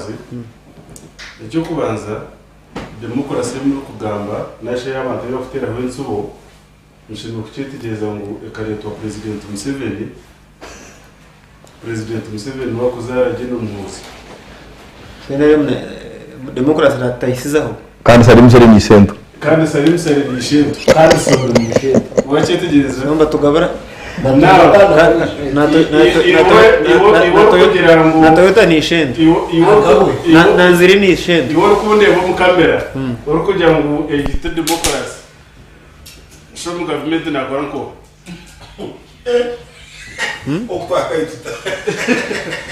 ona Mike echo washikwataje na nyendo wa kamera akwitegereze kurungi wanje waza kubuza ebyakahugi otaro democracy nari tero government idea yo kwija kutandikaho okukwata government no kucungura ihanga ekaretwa president Museveni Musari yakirizo murumuna kabari ari mwana w'ishomero yamekuratsa Tanzania yamutendeka baba babiri bendemo bakunga abandi bareta government on process ejo owekisiza president Museveni akaba yazire hatori MK akayamzire muhozi ari umwana now hati eshaheji tumutere nsubo ha democracy omufana we omufutera nsubo no president Museveni kandi numutera nsubo haba MK hati yabata promoting yo mutabane iwo kugamba ukunde mu kamera ngo democracy teshire iwe omukamera orukundeba notekateka ngo iwe show omugavement eji nakora ko naye aretsire nari nyoko to yaho so mureke bakaba government abagiretsire bakore kibakwenda mureke ko baguze usinje but God ukora ne kushaza no kureba ngo president Museveni ebyakora no mutaba na no murumuna sare tibishikire imumjene mutandike government yani just God cyanya ndakwabura ijumwe ibyo gamba tinkwenda ku makanisa ukwati nyino sorete ku makanisa kuonka ekibuzo cha Boaz General Salim Saleh retired ne permanent member paka fuiri wa high command kandi ne permanent member because all former army commanders nibaba permanent members ba army council. So General Salim Saleh ni member wa army council, ni member wa high command. High command ine ba members I think ngabirana mukaga. Army council has very many, over 400 plus. So nka member wejo team kandi nka permanent member wa reserve force eyo commandingwa General Otema Charles Awani elder brother wa secretary general wa NRM nekirizibwa okujja hamukoro gwona ogwa mahe including a peeping ceremony of a general echo nango no kyakwe kitali kya muhozi he would peep any other person because nekirizibwa as a retired general mugisha muntu nekirizibwa in that category abokuwa their members. Is that a national army or a regime army? No, it is a national army because a constitution UPDF Act ya 2007 kugamba aka halo 1992 statute ya NRA je kargo arindi hanga ahi omuntu akuza omukiragiro kihanga bakata munizi nari akafa akagumana ari akakiko yakora no akakiko ka army council bagamba former army commanders tabakugamba individuals. So na mugisha muntu na abandi high command ba mentioninga amabarago high command bagambe ukabari mukaga bakare bangaye bakabari munana yes but ne agenda ne korana hati nyimangu no benjiho I think they are around 26 membership ne agenda yongeraho but what is key ne permanent member wa reserve force. So which country is that? All countries. Let me tell you, in Russia recently all generals no babagara kamuze kibuzo ujoni numwana mombe kihangashi ngo mukore kiragiro ekimo kwandika mu izina rya Boaz. All countries. Which country is that? No, all countries by the way. No. Let me tell you, for instance, Chernobyl, you say akachiko ka army council karaba karho minister of internal affairs karho DG wa iso habe arotayitoza abantu not names not umazina areneitwe kuzaka chiko kama he permanent pensionable in death and in hell really kankubuzi akachiko abulio no because atakachiko nindo nagamba high command na gamba na army council nindo hato buchiko waleta kachiko no manya ogu tinkumanya constitution yabo nkokwira no manya ngo bokono jya kwandikisa nka political party for instance nali abakwandikisa sako no mango you mentioned haine abantu a number ya abantu yokwetagiso bokwandika kandi rwo mu constitution no bari babafuye 10 years ago as pioneer members Do you know that? Founders. He has founders. NRM obuyabene ja kwandikisa 2005 haka halumu founders omba founders abo kala kalumba kategaya na bahi. One of them asked, we are going to register this party today. How come we have founders? No, we started these things a long time ago in 1965. So amabara no constitution FDC founders barum mugisha muntu ubwo musaiza but John to share context harenta so ya body ya founders na body ravene kuri mirimo ya day to day running amahe go on again foundation founding bodies no bukuba to win this month actually RPF even celebrating inkotanyide. They had doing the same, even if it is China, even if it is UK, even if it is the US navo ame ene ba founders bayo. Tiny head ene founder. Sene kache o marire then tugambe bigambo yamhe ubure bwagenda. Ekina nyenda ngo nderezeho. Aha mgoli. Namazima President Museveni emukelo mutabani. Na Salim Saleh n'umurumuna kuko bagamba na sodo konka anzi kiri mazima kugira ngo president no mutabano uriya n'umurumuna wo mukuru we ngo tubakwisibwa ku participating in politics ekindi kugira ngo bahende beraje abo kugira ngo uriya ni shento no mukuru we because no mu parliament twina abantu abukurwa mu family ngo abantu bamemba ba parliament Bright Rwanda Mariyo no mutabano speaker wa parliamentariyo se ico nomo abantu nubakusharamu na Sara Opendi ariyo na Atkins president Museveni no kuba president tumushanga kugira ngo kana god kanchira kandi no mukazuwe ni minister yes se ibintu bicishizwa kana no murumuna no coordinator wa OWC na muka bishop no shoto nariyo mwahuri yes so nindira ngo echo god tukwechibi echo kugira ngo shona akora ngo ha ikintu twaba chefundiza abantu n'umutabana naona aje kugendera umberagiro nk'abandi omuko na akora makerere nanye niza kureta mukazi wanjye nantara guma kore program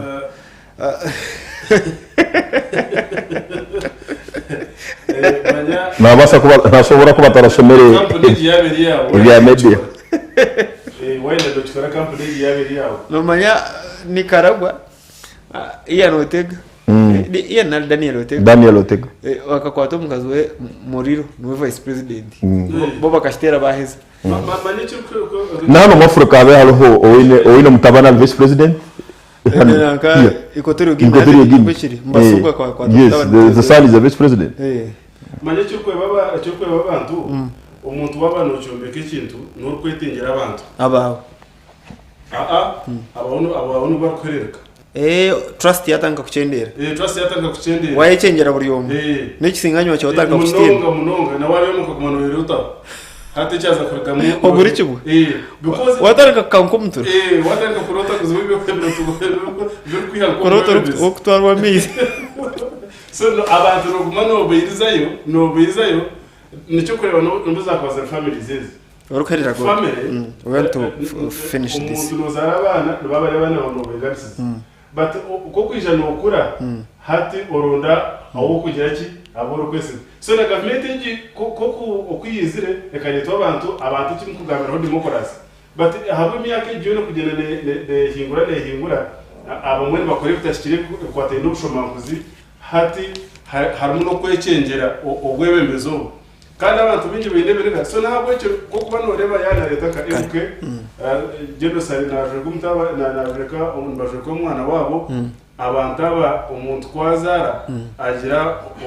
abamuzika babara munonga but na picking ceremony you choose yes. Either your spouse or and any other person babara munonga ugomba mayita tumusime Apollo Karega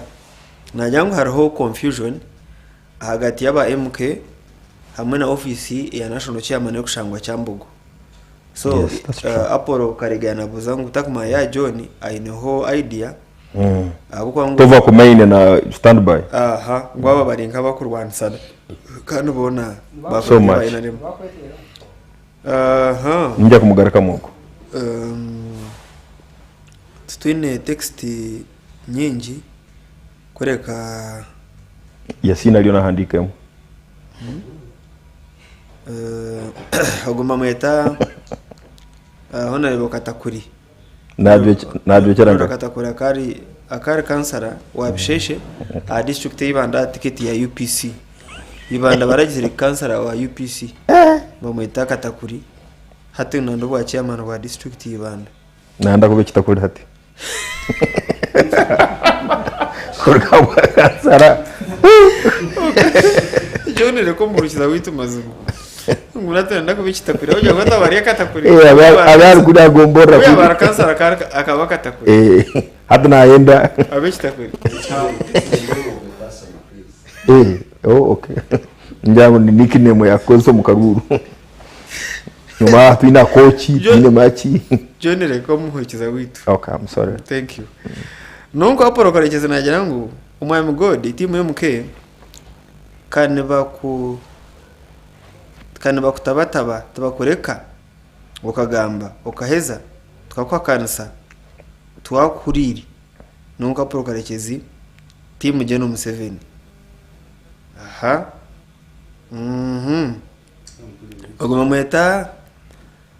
kato rubeshumba koroga karaza kikoti najangu nasima tuno John abo kwanarisisi nungi abo butosha tekategereze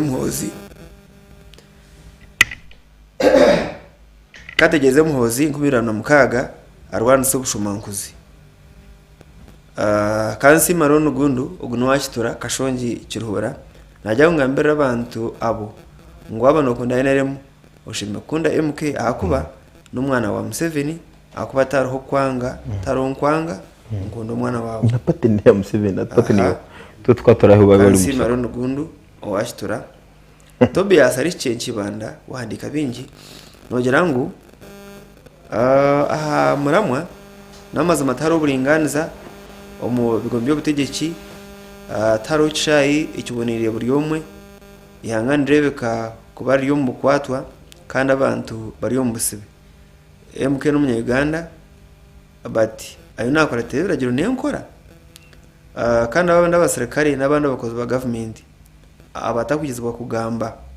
bo hate bamurebereho bamwegereho government Uganda ryo ne tega landmine irije kugitera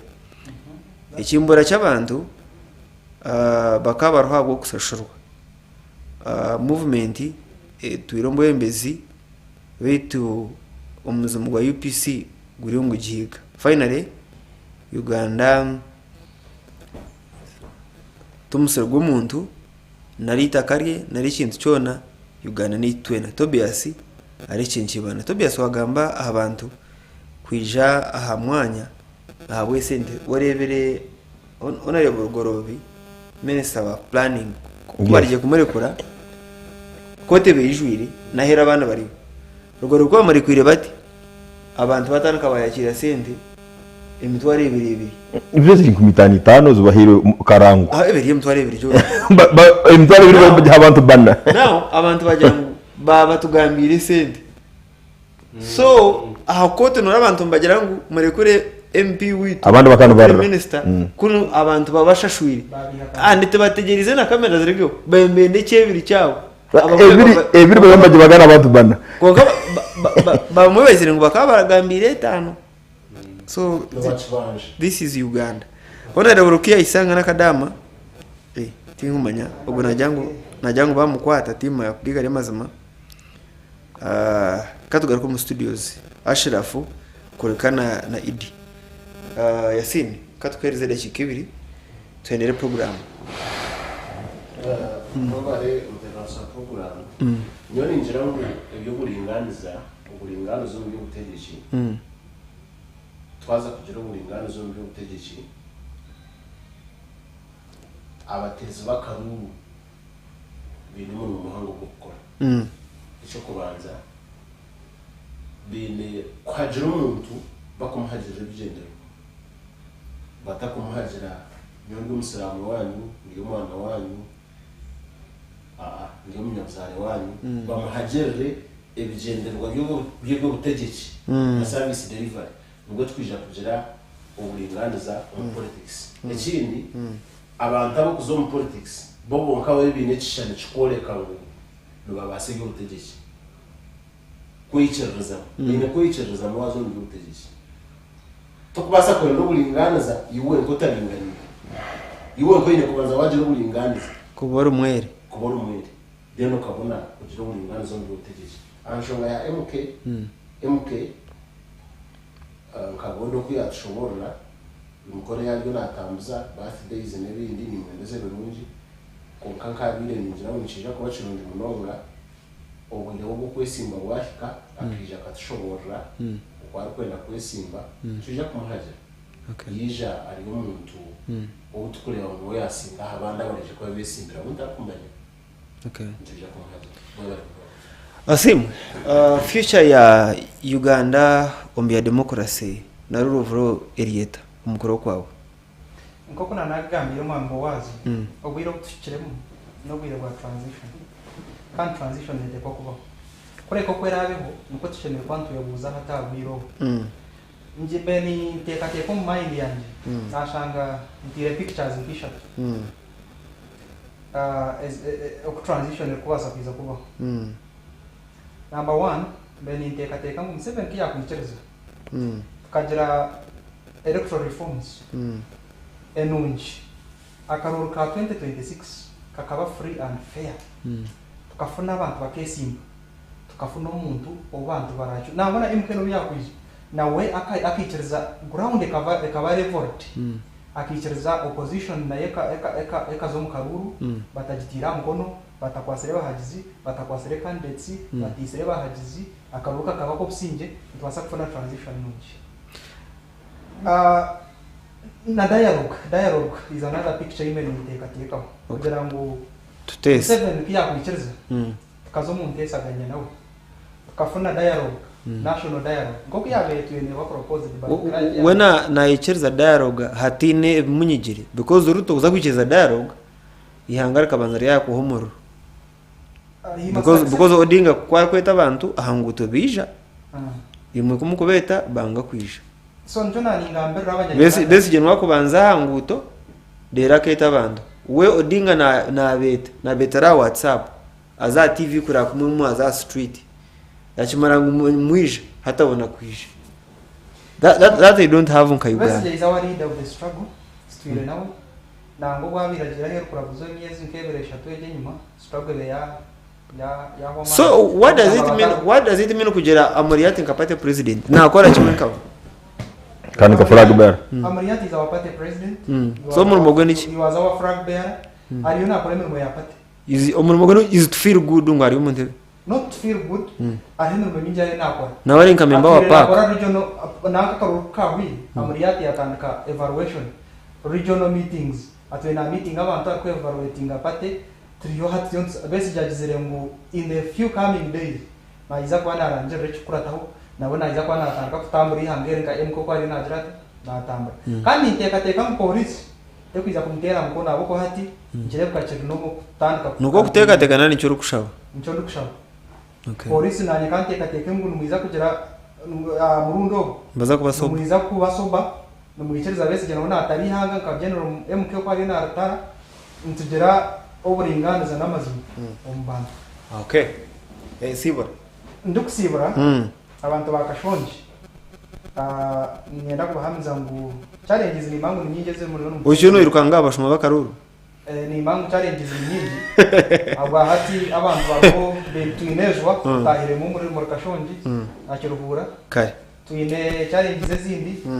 abahingi ntwinga biza batwiba konka amasoko garbo kataruzi ngamasoko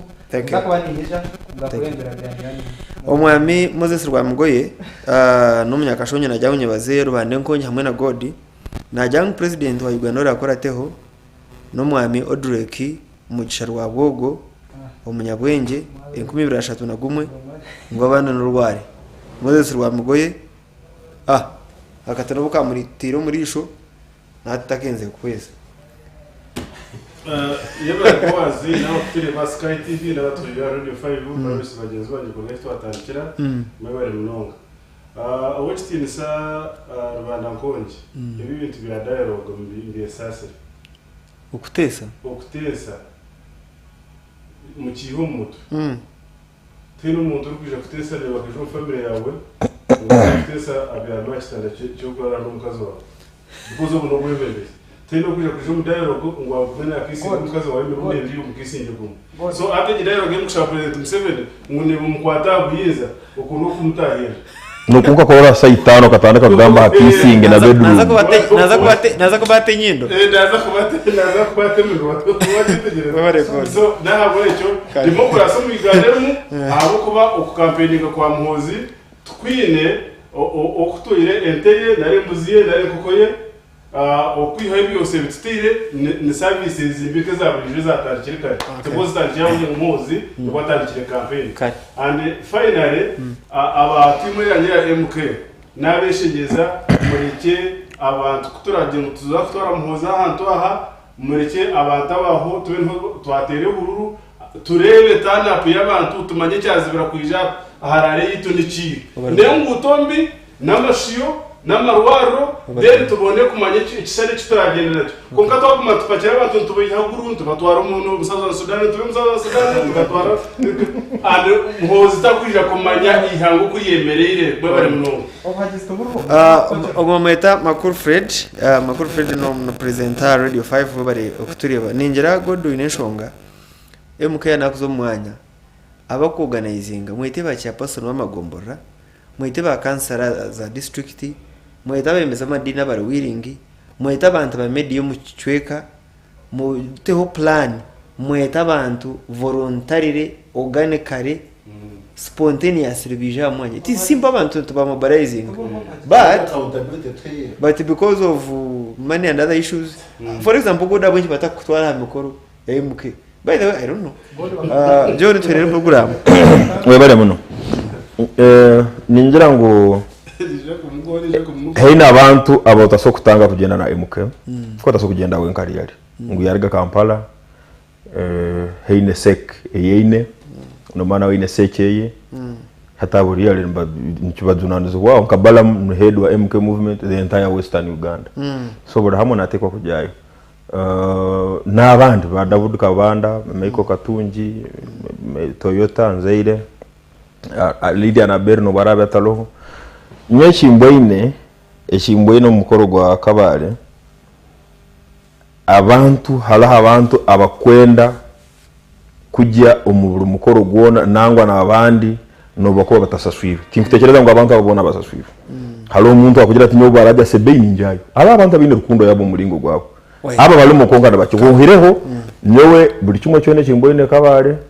na protocol yimboine Jakaya Kikwete obutabaho kandi ayeseru akasindika na apology Minister Mateke akagera tumunganyiro buteija Minister Jim Hwezi aliyo nasaba apology from General Muhozi yozona musainizi ezukoreka ngo Muhozi ecyaroho kiri strategic kigenderirwe kibazire kandi entebe na agenda kandi umukwenda entebe kuko nyonda hamwe nawe tinyine songa nayo structures ni soboro butajyamu abukuba nyo timba muntu murungi wa structure kare neza ina remu nyumpa gera from either straight ninga different angles konka bin the structure yori nkaba wagena group ngenyi ojeje wagena group ya raso bonye taki konka nyowe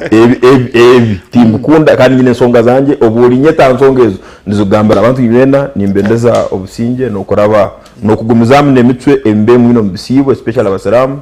abukuba ikisibo bimugeremu tumufire mugumizemo nabyo kandi mureke kugaruka inyuma mwe baremo Tumuzigwe Enoka na jangu nawe ariya timu ya MK for example ari akakiko ka MK ame Tumuzigwe Enoka ari semba bari obare kutureba ntugenda kwebaza omwami ari nito Godfrey obare kutayira